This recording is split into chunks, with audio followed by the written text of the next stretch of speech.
During our family vacation, my brother put me in the smallest room while they enjoyed luxury suites. Failures like you should be grateful we even invited you, he sneered. I stayed silent, letting them enjoy my hotel, until I revealed I was the owner. I'm Alex, I'm 32 years old, and my family tricked me into a vacation at my own hotel just so they could call me a failure to my face and demand my life savings. Before I tell you how I revealed I owned the entire resort while my brother was begging me for money, let me know where you're watching from in the comments below. The story doesn't start with the phone call. It starts about an hour before, on a day that felt completely ordinary. I was at my hotel in downtown Chicago, doing a final walkthrough before the evening rush.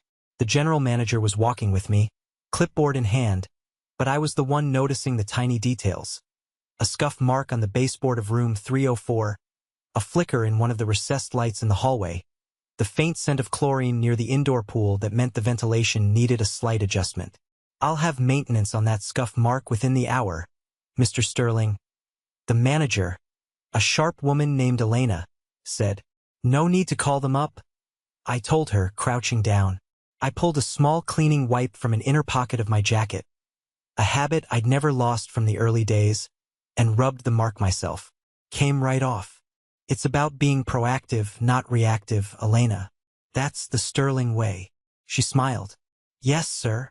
That was my world. A world of quiet competence, of problems solved before they became problems. A world I had built myself. Then my phone buzzed. The caller ID flashed a name that felt like it belonged to another lifetime. Mom. A knot of ice formed in my stomach. We hadn't spoken in 3 months. Not since a curt, 90-second call on my birthday. I almost let it go to voicemail. But a small, stupid part of me, a part one thought I had buried long ago, whispered, what if? I stepped into a quiet alcove and answered. Hi, Mom. Her voice was a shock. It wasn't tense or disappointed. It was sweet, syrupy. A tone she usually reserved for her friends at the country club. Alex, honey, I'm so glad I caught you. How are you, dear? The small talk was a minefield. She asked about my work, and I gave her the same vague answer I always did. It's going well. Keeping busy. I didn't say that keeping busy meant I was finalizing the acquisition of a historic property in New Orleans. To her, I did something with hotels. A phrase that hung in the air with the weight of her disapproval. Then she dropped the bomb. The whole family is going on a little vacation next month, she announced, her voice bubbling with forced cheer. A real chance to reconnect. Your father and I thought it was high time. We found this lovely place up in the mountains, Valley View Resort. We want you to come, Alex. It just wouldn't be a family trip without you. Valley View Resort. The name hit me like a physical blow. I had to lean against the wall for support. My newest property. My masterpiece. The place I had poured every ounce of my grief and determination into after my business partner, James, passed away 2 years ago. They had no idea. They saw a name on a website. I saw the culmination of a lifelong dream. A war raged inside me. My mind screamed, it's a trap. But my heart, that traitorous, hopeful part of me, whispered, maybe this is it. Maybe they've changed. Maybe they finally want to see your world. I don't know, Mom. It's short notice. I started.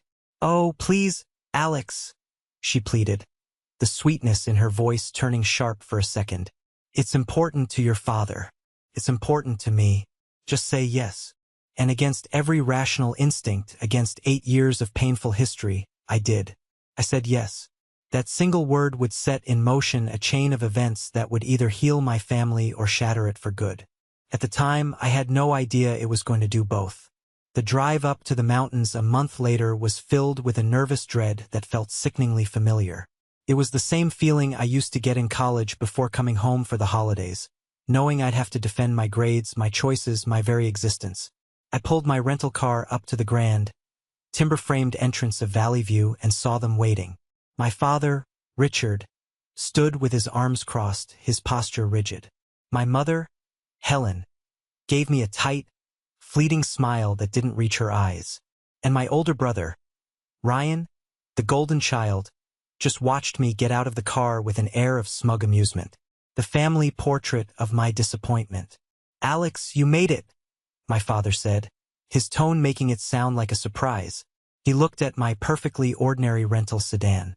"Car troubles?" "No, Dad. It's a rental." "Right," he said, as if the concept of not owning a flashy car was foreign to him. Ryan stepped forward, clapping me on the shoulder in a gesture that was meant to look friendly, but felt more like he was checking for structural weaknesses.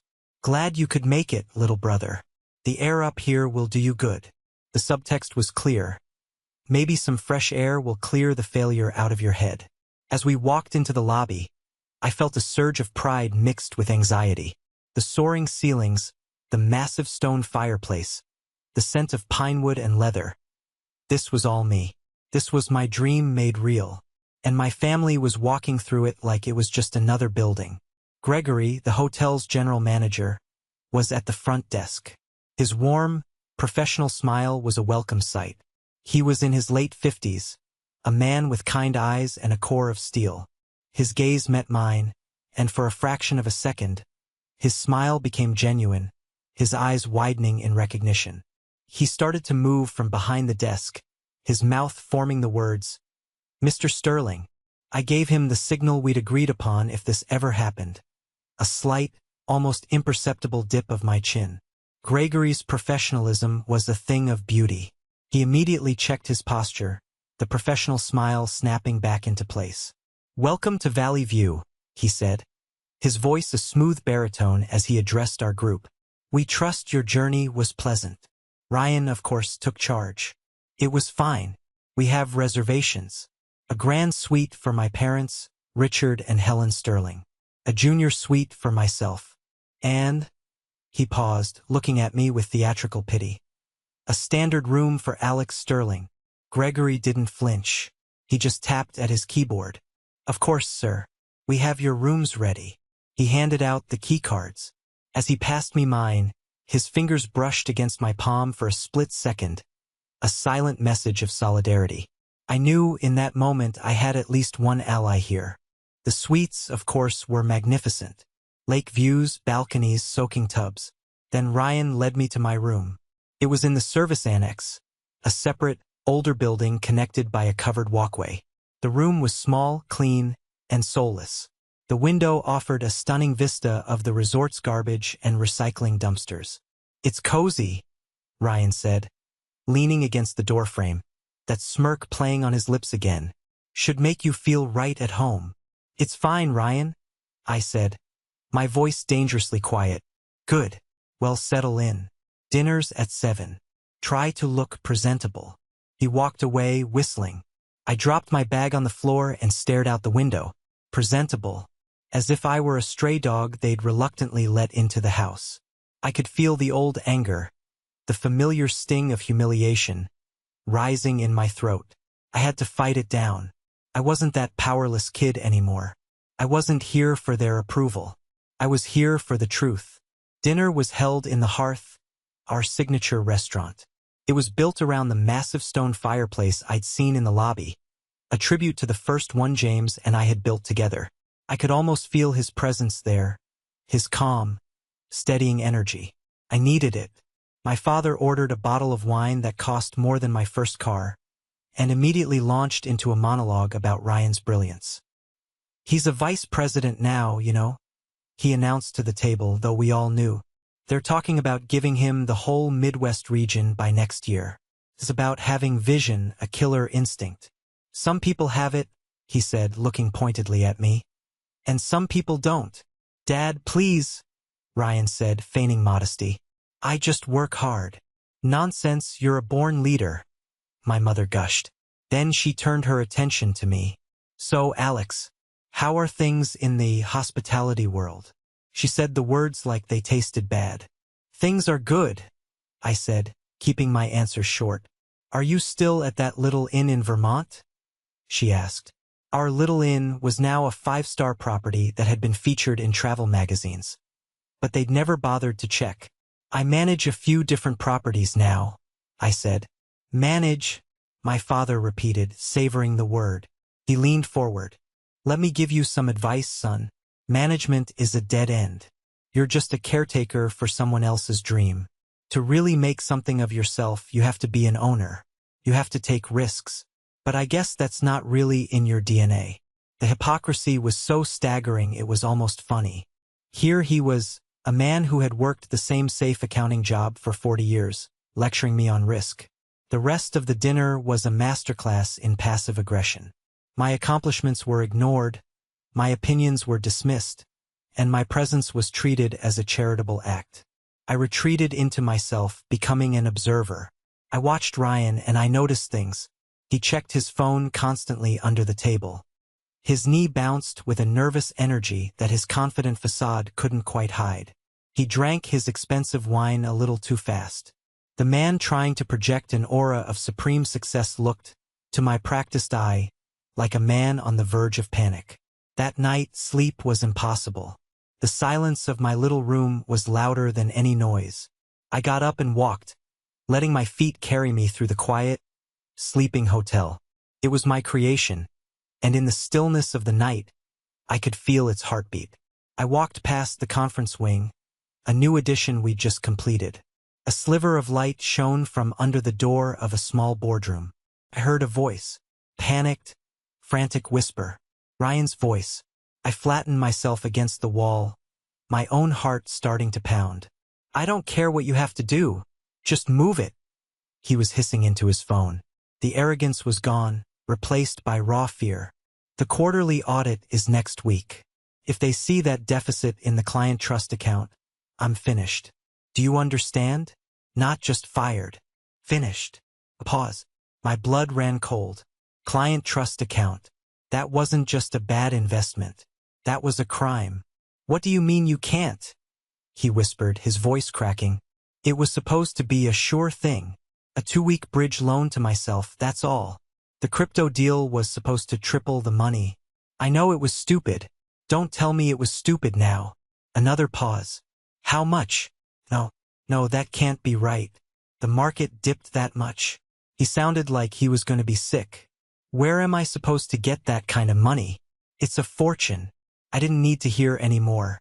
I slipped away, my mind reeling. This wasn't just a jam. This was a catastrophe of his own making. Embezzlement. I found myself in the main lodge's library, a quiet, 2-story room lined with books I had handpicked. I sank into a leather armchair, trying to process the sheer scale of his deceit. And then, a small, terrible detail clicked into place.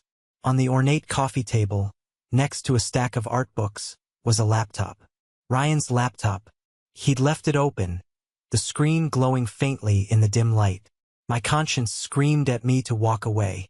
But the words I just overheard, the years of humiliation, the raw, calculated nature of this entire trip, I had to know. I had to be sure. I walked over to the table. I didn't touch the mousepad. I didn't have to. The screen was filled with an open email draft, addressed to a high-priced law firm. The subject line was, urgent and confidential, pre-indictment mitigation. My eyes scanned the body of the email. It was a confession, a desperate plea for legal help. It detailed how he had borrowed from a client's escrow account to invest in a volatile cryptocurrency, how the market had crashed, and how he was now facing a massive shortfall and an impending audit. He was ruined, and he knew it. Then I saw the paragraph that made the world tilt on its axis. I have a potential source of funds, however. My younger brother.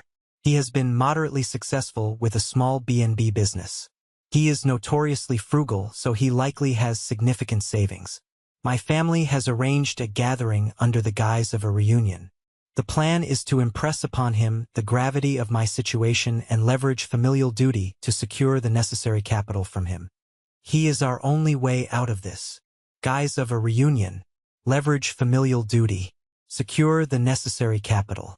I stumbled backwards, my hand flying to my mouth. It was all there in black and white. A premeditated plot.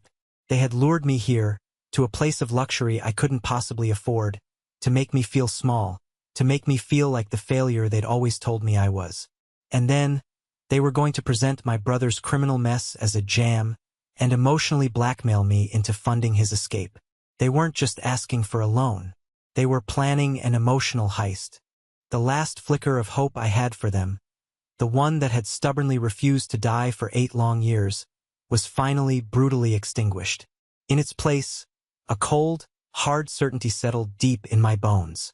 The game was real, but they had made a fatal miscalculation. They had chosen to play it on my home field. Waking up the next morning felt like rising from a deep, feverish dream. But the nightmare was real. The knowledge of their plan was a shard of ice in my gut. Every interaction, every word, was now filtered through the lens of their calculated deceit. The pressure campaign began almost immediately, a coordinated assault from 3 fronts. My mother was the first.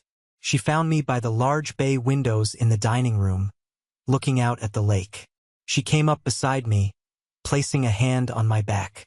It was meant to be a comforting gesture, but it felt like she was checking for a place to slide the knife in. "It's a beautiful view, isn't it?" she said, her voice soft. "It costs a lot to maintain a place like this. A lot of pressure. Your brother understands that. The world he lives in, it's a world of high stakes, Alex. Of big risks and big rewards." I turned to look at her. Her face was a carefully constructed mask of maternal concern. "What are you trying to say, Mom?"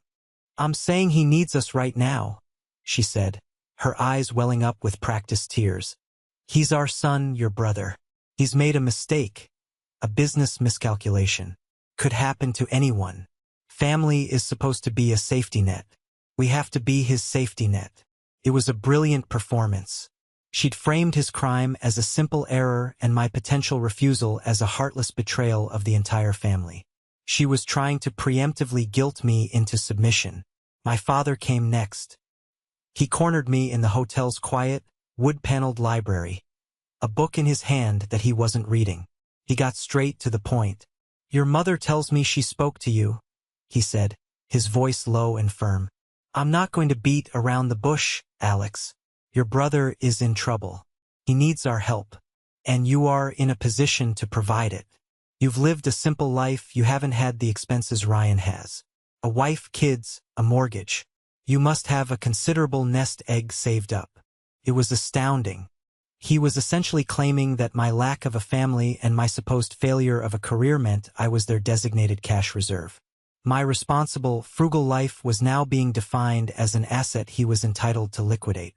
"This is what men do," he continued, his voice taking on the tone of a lecture. "They step up. They protect their own. You've spent your life on the sidelines. This is your chance to get in the game, to do something that really matters for this family." The final assault came from Ryan himself, and it was perhaps the most insulting of all. He tried to play the part of the chastened, misunderstood visionary. He found me out on the terrace and actually tried to make a joke. "So," he said with a hollow laugh, "heard you're the family's last hope. No pressure, right?"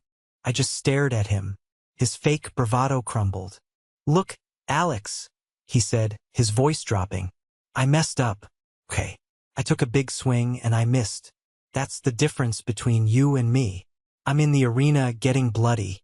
You're happy in the stands. But right now, I need the guy in the stands to throw me a lifeline." He leaned closer. "This is about the family name, Alex. About protecting Mom and Dad from humiliation. Can you understand that?" They had all the angles covered. My mother with emotional blackmail, my father with an appeal to masculine duty, and my brother with a twisted narrative of heroic risk-taking. But they made a mistake. They underestimated me, and they underestimated my nephew, Tyler. Later that afternoon, seeking refuge, I was down by the creek that ran through the back of the property. I was checking on the erosion control measures we'd installed, a series of carefully placed stones that created small, gentle eddies instead of letting the water rush through. It was a quiet, satisfying task. Tyler found me there. He didn't say anything at first, just watched me as I nudged a loose stone back into place with the toe of my boot. "What are you doing, Uncle Alex?" he finally asked. "I'm making sure the creek doesn't wash away the bank," I explained. "If you just let the water rush by, it destroys everything in its path. But if you guide it, if you work with it, you can create something strong and beautiful." He nodded, processing this. My dad says planning is for people who are afraid to take risks. The innocence of the comment was like a punch to the gut. Well, I said carefully, there's a difference between a risk and a gamble, Tyler. A risk is when you jump, but you've already figured out where you're going to land. A gamble is just closing your eyes and hoping for the best. He seemed to understand. He stayed with me for another hour, helping me clear fallen leaves from the creek bed, asking a million questions about trees and rocks and fish.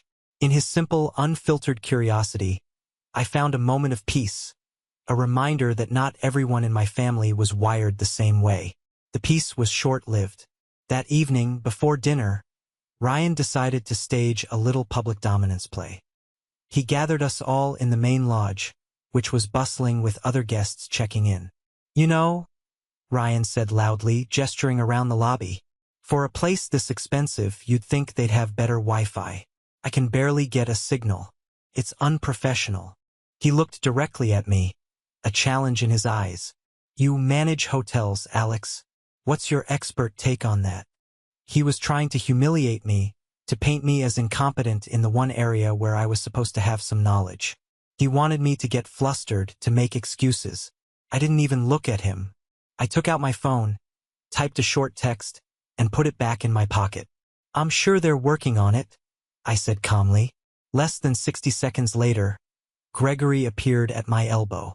My apologies for the interruption, sir, he said, his voice just loud enough for my family to hear. I just wanted to let you know that we've rerouted bandwidth from the conference wing to the main lodge as requested. The network should be running at peak performance now. We apologize for any inconvenience. Ryan's jaw went slack. He stared from me to Gregory and back again, his mind unable to compute what had just happened. He had expected me to be powerless. He had just been shown in a very quiet, very public way that I wasn't. It was a small victory, but it was a taste of what was to come. Later that evening, after the disastrous Wi-Fi demonstration, I found Ryan brooding on the terrace. This was my moment. I walked up to him. I've thought about your situation, I said. He straightened up, his eyes instantly greedy. And it's a serious matter, I said, my voice low and grave. It deserves a serious discussion. Not out here. I let the silence hang in the air. Tomorrow night, private dinner. Just us four. In the wine cellar. It's quiet there. We can speak freely. I'll give you my final answer then. A slow, triumphant grin spread across his face. He thought my somber tone meant I understood the gravity of his problem. He thought my suggestion of a private, serious venue meant I was preparing to capitulate. The wine cellar, he said, nodding in approval. Excellent choice. Very civilized. He raised his imaginary glass. A toast. To a problem solved. To a problem solved, I echoed, my voice flat as stone. He had no idea whose problem I was talking about. The next day was one of the longest of my life. The atmosphere within my family had shifted from aggressive pressure to a smug, self-satisfied calm. They thought they had won. They believed their coordinated campaign of guilt, duty, and manipulation had worked. And their behavior became a nauseating parody of a happy, supportive family. At breakfast, my father, who had previously dismissed my career as little more than a hobby, now acted as if he were my biggest champion. You know, Alex, he said, buttering his toast with a flourish, I've been thinking, this hospitality business, it's in your blood. Your great-grandmother, she ran a boarding house, you know, a real knack for it.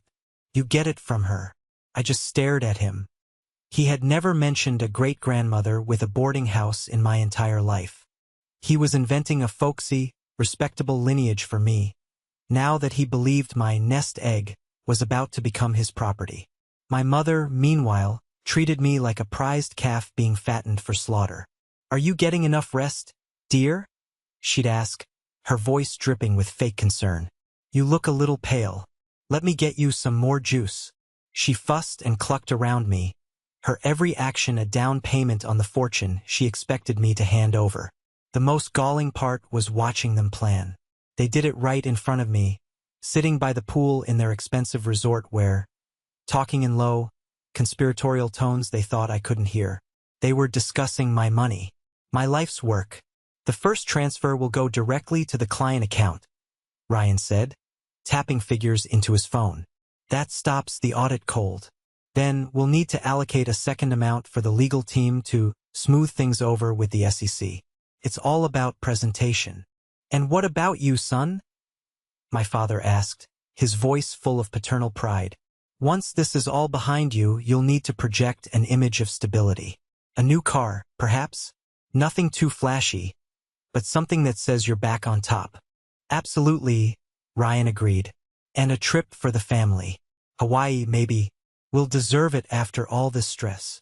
I sat in a lounge chair 20 feet away, a book open in my lap, its words unread. They were planning a vacation to Hawaii with my money.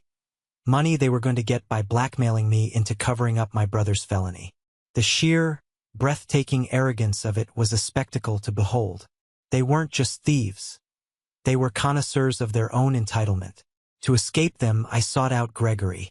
I found him in his office, a small, functional space that was the nerve center of the entire resort. The walls were covered in architectural plans, staffing charts, and framed photos of the hotel at various stages of construction. He stood up the moment I walked in. "Alex," he said, his usual professional warmth replaced by a deep concern. "Forgive me for saying so, but you look like you're carrying the weight of the world." I gave him a tired smile. "Just the weight of my family, Gregory. It feels about the same." I sank into the chair opposite his desk. For a few minutes, we just talked business. It was a relief to retreat into the clean, logical world of occupancy rates, supply chains, and employee performance reviews. We discussed the new sommelier, the plans for the winter festival, and the progress on the staff housing initiative I was funding. It reminded me of who I was outside of their suffocating narrative. "About tonight, sir," Gregory said, his voice dropping. "The dinner in the cellar. Everything is prepared as you requested." "Thank you, Gregory. You've been a good friend." "James was a good friend to me," he corrected gently. "He gave me a chance when no one else would. My loyalty to him and to you is absolute. I hope you know what you're doing, son." "I know exactly what I'm doing," I said, and the certainty in my own voice surprised me. "I'm bringing things to a conclusion." I stood up to leave, then paused at the door. "One last detail, Gregory. The wine. The 1982 Chateau Margaux. I'd like you to present it to the table yourself." Gregory's eyebrows shot up. For a man who had seen everything, he looked genuinely surprised. "Me, sir? Not the sommelier." "You," I confirmed. "I want you to be there. I want you to tell them its story. Not just the vintage, but its value. I want them to understand exactly what it represents before a single drop is poured." A slow, deep understanding dawned in Gregory's eyes. He saw the shape of my plan, the cold, brilliant artistry of it. He nodded, his expression now grimly resolute. "It would be my honor, Mr. Sterling. I will decant it myself." As I walked away from his office, I felt the last of my hesitation fall away. The pieces were all in position. The bait, the promise of my money, had been taken. The trap, the intimate, inescapable setting of the cellar was set. And the trigger, a legendary bottle of wine that symbolized everything they worshipped, was polished and ready. They thought they were coming to feast on their victory. They were about to be served a banquet of consequences. The wine cellar was my fortress of solitude, carved deep into the granite heart of the mountain. It was a place of silence and history, where the only sound was the soft hum of the climate control system. The air was cool and smelled of damp earth, aging oak, and the faint, sweet ghost of vintages past. A single, massive table of polished redwood, lit by a heavy, wrought iron chandelier, dominated the center of the room. It was here, surrounded by the sleeping stories of 1,000 bottles, that I would wake my family from their long, self-imposed dream. I was there first, standing in the quiet, letting the cool air calm the tremor of adrenaline running through me. Then I heard them coming, their voices and loud footsteps echoing down the stone corridor, a harsh intrusion into the cellar's peace. They entered like conquering heroes, Ryan strode in first, a broad, confident smile on his face. My mother followed, her eyes sweeping across the vaulted ceilings and mahogany racks with an expression of open admiration. My father brought up the rear, his chest puffed out, looking every bit the patriarch presiding over a family triumph. Good heavens, Alex, my mother gushed, running a manicured hand along the back of a heavy oak chair. This is just magnificent. You have to tell us how you managed to book this room. I just asked, I said, my voice quiet. Ryan laughed, a short, sharp bark. Well, you're finally learning how to use your connections, little brother. I'm proud of you. He clapped me on the back, a gesture of patronizing ownership. He believed he was moments away from owning me and everything I had. They took their seats and the performance began. The hotel's finest server, a young man named Leo, brought out the first course, a delicate seafood appetizer. They barely noticed it. Their eyes kept darting between me and the empty space in the center of the table. They were waiting for the main event. After the appetizers were cleared, the heavy oak door to the cellar swung open again. It wasn't Leo this time. It was Gregory, his face composed and serious. He was holding a decanter of deep, ruby-red wine with the reverence a priest would show a sacred relic. In his other hand, he held the empty bottle. He walked to the head of the table to my right hand. Good evening, Gregory said, his voice a calm, professional baritone that commanded attention. Mr. Sterling asked me to personally present the wine for your dinner this evening. My father leaned forward, his eyes gleaming. Ah, yes, the main event. Gregory placed the empty bottle in the center of the table, its iconic label facing my father. This, he said, is a 1982 Chateau Margaux. It is considered by many to be one of the most perfect wines ever bottled. A true legend of the Bordeaux region. I'll say, my father said, practically preening. He looked at me. An excellent choice, Alex. A fine gesture. Gregory wasn't finished. Due to its rarity and legendary status, he continued, his voice even and measured. It is also one of the most valuable bottles in our collection. For insurance purposes, this bottle is valued at just over $9,000. You could have heard a pin drop. $9,000. The figure hung in the air, shimmering with a power all its own. My mother's hand flew to her pearls. Ryan's smug smile froze on his face. My father simply stared, his mouth slightly agape. He had coveted the symbol, but he had never understood the substance. Gregory poured a small amount of the wine into a glass for me to taste. I swirled it, inhaled its complex aroma, and nodded. It's perfect, Gregory. Thank you. You may serve our guests. With practiced grace, Gregory poured the wine for my parents and Ryan, his movements silent and precise. Then he gave a slight, formal bow and retreated from the room, closing the heavy door behind him, leaving the four of us alone in the sudden, deafening silence. They all stared at their glasses as if they contained liquid gold. My father was the first to recover. He picked up his glass, holding it to the light. Well, he said, his voice a little shaky, a $9,000 bottle of wine, to celebrate a family coming together to solve a problem. It's only fitting. That was my cue. The performance was over. I let them each take a sip. I watched the wine, my wine, pass their lips. Then I leaned forward, resting my arms on the table. We're not here to solve a problem, Dad, I said, my voice cutting through the quiet. We're here to name it. The mood shifted instantly. The celebratory air evaporated, replaced by a cold, sharp tension. Ryan, I said, turning my full attention to my brother. He looked up, a flicker of apprehension in his eyes. You told me you were in a jam, that you took a big swing and missed. That's not what happened, is it? I don't know what you mean, he mumbled, his gaze dropping to his plate. Don't you? I pressed, my voice relentless. You didn't miss a swing. You cheated. You stole money from a client's trust account to gamble on a risky investment. And when it blew up in your face, you didn't come to your family for help. You came to them for an alibi.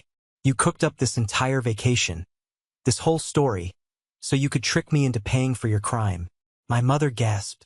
Alex, that's a horrible thing to say. Is it? I shot back, my eyes still locked on Ryan. Am I wrong, Ryan? Look at me and tell me I'm wrong. He couldn't. He just stared at his hands, his knuckles white as he gripped the stem of his wine glass. I sat back, the confession clear in his silence. I used to believe in your definition of success, I said, my voice now softer, laced with a deep, weary sadness. The big title, the fancy car, the willingness to do whatever it takes to win. I spent years feeling like a failure because I couldn't be that person. Because I couldn't be you. I picked up my own wine glass but didn't drink. Then I realized something. Success isn't about winning at any cost. It's about building something that lasts. Something with integrity. Something you don't have to lie about. I stood up slowly. You came to my hotel, I said, the words falling like stones into a deep well. You slept in beds that I chose, you ate food from a menu that I approved, you criticized the Wi-Fi that I installed. You stood in the lobby that I designed and called me a failure. My father's head snapped up. Your hotel? He whispered, the words catching in his throat. Yes, Dad, my hotel. I gestured around the cellar. My wine cellar. My $9,000 bottle of wine. It's all mine. The entire Sterling Hotels group. It's named after me. It was never a secret. You just never cared enough to look. It was easier to keep me in the little box you'd built for me, the family failure. I turned my gaze back to my brother, who now looked like a ghost. His face was ashen, his eyes hollow. So, to answer the question that this entire pathetic charade was about, I said, my voice dropping to a final, devastating whisper. The money you need to avoid going to prison? The amount you were going to demand from your failure of a little brother? I have it. I could write you a check right now and not even notice it was gone. I let that sink in. I let them feel the full weight of the power they had so arrogantly misjudged. But I won't. I placed my napkin on the table. Enjoy the wine. It's the closest any of you will ever get to tasting real success. And with that, I turned my back on them and walked out of the room, leaving them alone with the truth, the silence, and a very, very expensive bottle of wine they could no longer bear to drink. Walking out of that cellar felt like surfacing after being held underwater for a lifetime. I took a deep, shuddering breath of the cool night air, the silence of the corridor a balm on my frayed nerves. There was no elation, no triumphant surge of adrenaline, just a vast, hollow emptiness where a family used to be. I hadn't just won an argument. I had autopsied a relationship and signed the death certificate. I didn't go back to my annex room. Couldn't. I walked to the front desk, where the night manager, Chloe, looked up at me with wide, knowing eyes. Gregory had clearly prepared them. Mr. Sterling, she said, her voice soft but professional. Is there anything I can help you with? Yes, Chloe, I said, my own voice sounding distant, detached. It was the voice of a CEO, not a son or a brother. Please have my parents and my brother's belongings moved from their suites into 3 standard rooms in the West Wing. Adjoining, if possible. I want them to be comfortable. The petty cruelty of leaving them in their luxury suites now felt beneath me. This was a simple, logistical change. A resetting of the board. And my things from the annex. Please have them moved to the presidential suite. I've decided to extend my stay. Of course, sir. Right away. And one more thing, Chloe, I added. Please ensure that any charges my family has incurred, the restaurant, the spa, the gift shop, are all transferred to my master account. They are not to be presented with a bill. They are my guests, after all. The look she gave me was one of deep, profound respect. In that moment, I wasn't just their boss. I was a man of honor. The presidential suite was a world away from the dumpster view room I'd been in. It was a sprawling, beautiful space of glass and wood and stone, with a fireplace, a grand piano, and a balcony that seemed to float over the dark, silent lake. It was the best room in the house, my house, but sitting there alone in the cavernous living room, I had never felt more isolated. I had exposed their lies, but the truth was a cold comfort. The next morning, I was having coffee on the balcony when I saw a taxi pull up to the front entrance. My mother and Ryan got in. My mother wore dark sunglasses, her face hidden. Ryan looked small, shrunken, a ghost of the arrogant man who had arrived 2 days earlier. They didn't look back. The taxi pulled away, and they were gone. A few hours later, there was a soft knock on the suite's door. It was my father. He looked like he had aged 10 years overnight. The bespoke suit was rumpled. His face was pale and unshaven, and his eyes, once so full of judgment, were now just empty. "They're gone," he said, his voice a hoarse rasp. I stepped aside and let him in. He wandered into the room, looking around at the quiet luxury not with envy, but with a kind of dazed confusion, as if he'd woken up in a foreign country. "I have to ask," he said, finally looking at me. How did you do all of this, Alex? When we were all so sure you were failing." I finished for him. "I did it by working, Dad. I did it by showing up every day. I did it by listening to people, by trusting my instincts, and by learning from my mistakes. I did it with James. We built it together, one brick at a time." He sank into an armchair, the fight completely gone out of him. He looked at his hands, the soft, manicured hands of an accountant. "I wanted to build something once," he said, his voice barely a whisper. "A bookstore. A little place filled with old books and comfortable chairs. I had a business plan, I had a location picked out. I was 25 years old." He looked up at me, and for the first time, I saw not a tyrant, but a man haunted by his own ghost. "My father, your grandfather, he laughed at me," he continued. "He told me I was a dreamer. He said real men get real jobs, secure jobs, with pensions. So I did. I put my dream in a box and I went to work at an accounting firm. And for 45 years, I died a little bit every day in that gray cubicle. I traded my dream for a paycheck." His confession hung in the air between us, raw and painful. "When you dropped out of business school," he said, his voice cracking, "when you started talking about that rundown in with James, all I could see was my own failure. All I could hear was my own father's laughter. I was so terrified that you would fail the way I never even had the courage to try. So I pushed you. I criticized you. I tried to force you back onto the safe path. My path. I see it now. I wasn't trying to save you from failure. I was trying to validate my own choices. I made your life hell because my own life was a quiet, comfortable hell. It didn't excuse the years of cruelty, but it explained them. It was the confession of a man who had chosen security over soul, and had resented anyone brave enough to do the opposite." He stood up, looking frail and old. "I don't expect you to forgive me, Alex. God knows I don't deserve it. But I want you to know." He took a shaky breath, his eyes meeting mine. "What you've built here, it's incredible. And I am so proud of you." He turned and walked to the door, a man finally broken open by the truth. "I have to go home," he said. "I have a lot to sort out." He left, and the silence he left behind was different. It was no longer the silence of loneliness. It was the silence of stillness. The storm had passed. The wreckage was immense. But for the first time, the air was clear. The year that followed was one of quiet reconstruction, not of buildings, but of a life. The dramatic events at Valley View settled from a raw, open wound into a deep, internal scar, a permanent part of my history, but one that no longer dictated my present. I found a new kind of peace in my work, a purpose that went beyond balance sheets and profit margins. This purpose found its voice in the James Sterling Foundation. A year to the day after the confrontation, I stood on a stage in the grand ballroom of my Chicago hotel. Before me were 10 bright, determined young people, the inaugural class of our scholarship program. They were kids from tough backgrounds, kids who had the talent and the drive but not the resources. We were giving them a full-ride education in hospitality management and a guaranteed job within the Sterling Hotels Group upon graduation. As I looked out at their faces, I saw the same fire I'd seen in James's eyes all those years ago.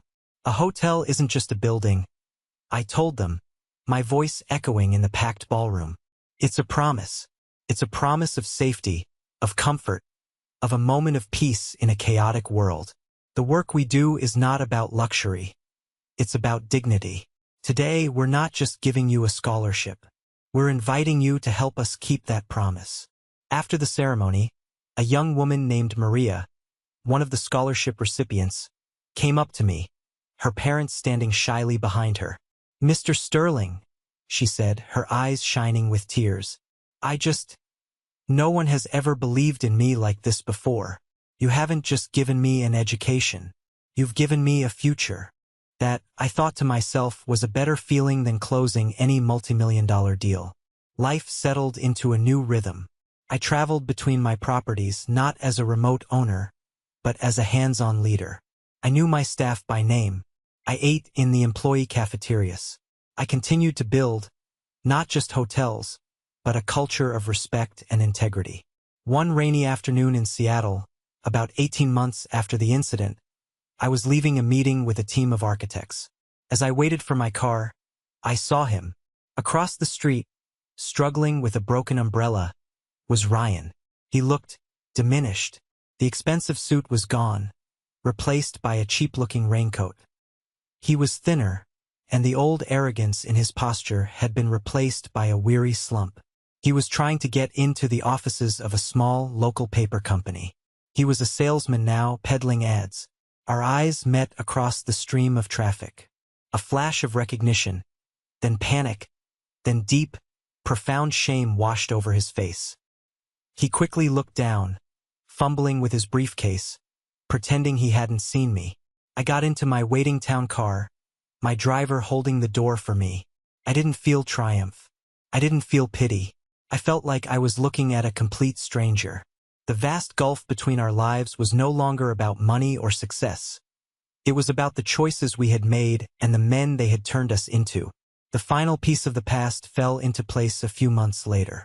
I was in my office overlooking Central Park in New York when my personal assistant told me my mother was on the line. I had maintained my boundary of no direct contact, communicating only through lawyers for the modest stipend I provided for my father's care. But something made me take the call. "Alex." Her voice was small, hesitant. It was a voice I didn't recognize. "Mom," I said, my tone neutral. "I know I'm breaking the rules," she said quickly. "I won't keep you. I had to tell you something. It's about Tyler." My heart softened at the mention of my nephew. "Is he okay?" "He's more than okay," she said, and I heard a sound I had never heard from her before. A small, genuine laugh of pure joy. "He won the National Youth Science and Innovation Fair. He's going to Washington to meet the president." "Wow," I said, genuinely impressed. "That's amazing. What was his project?" There was a pause. When she spoke again, her voice was thick with unshed tears. "It was an atmospheric water generator, a device that pulls moisture from the air to create clean drinking water for disaster zones. He built the prototype in his garage." She took a shaky breath. "In his presentation, Alex, in his final presentation, they asked him what inspired him. And he told them a story about his uncle, who taught him that you can solve the biggest problems not with complicated machines, but by quietly watching how nature works. He told them about guiding a creek instead of damming it." I leaned back in my chair, the New York skyline blurring before my eyes. "He's you, Alex," she whispered, the confession a quiet surrender. "He has your heart, your mind. He's building things that matter." I was so busy polishing my golden child, I never realized my other son was the one made of actual gold. She started to cry then, soft, broken sobs. "I'm so sorry, Alex. I'm so sorry we never saw you. It wasn't an absolution. It wasn't a magic wand that erased the past. But it was the truth. It was a final, painful acknowledgement. And it was, in its own way, a beginning. The beginning of a long, quiet road toward something that might, one day, resemble peace. This past spring, 2 years after that fateful trip, I went back to Valley View. I didn't announce my visit. I just drove up, parked my own car, and checked in under a different name. I didn't want to be Mr. Sterling, the owner. I just wanted to be Alex, a man visiting a place that held a piece of his soul. I bypassed the main lodge and walked straight to the back of the property, to the place where the ugly little service annex had once stood. It was gone. In its place, the meditation garden I had planned was now a lush, thriving reality. A winding path of smooth, gray river stones, the kind Tyler and I had cleared from the creek, weaved through delicate Japanese maples, their leaves a fiery red.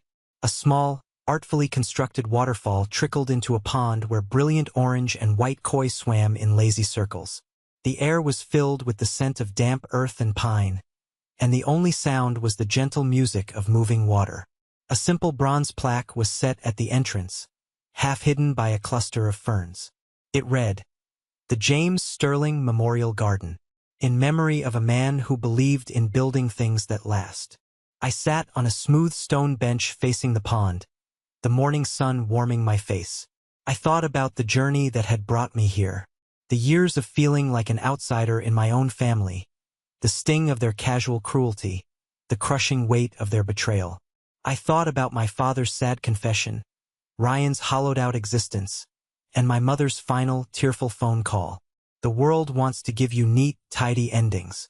It wants you to forgive and forget, to find closure in a warm embrace. But life is messier than that. There are some wounds that never fully heal, some trusts that can never be rebuilt. I don't think I will ever sit down to a holiday dinner with my family again. The space between us is a canyon carved by years of their choices and, finally, by one of mine. But sitting there, in the quiet sanctuary I had built from the ashes of that old, ugly building, I felt a sense of peace that was deeper than forgiveness. It was acceptance. I accepted that I couldn't change who they were, but I no longer needed them to change to feel whole. I had finally, fully taken back my own story. They no longer had the power to write the ending. My success wasn't the hotels, the money, or the accolades. My success was this garden. It was the quiet triumph of creation over destruction. It was the choice to cultivate beauty where there had once been neglect. It was the understanding that my own worth wasn't something they could give or take away. It was something I had to build myself, from the ground up, one stone at a time. They had tried to lock me in a room with a view of the trash, never realizing that I had the key to the entire estate.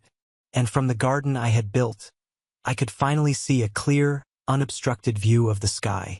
Thank you for listening to my story. I truly appreciate you spending your time with me today. I hope it resonated with you in some way, and perhaps gave you a little bit of strength if you're facing your own battles. Have you ever been in a situation where you had to find your own definition of family or success?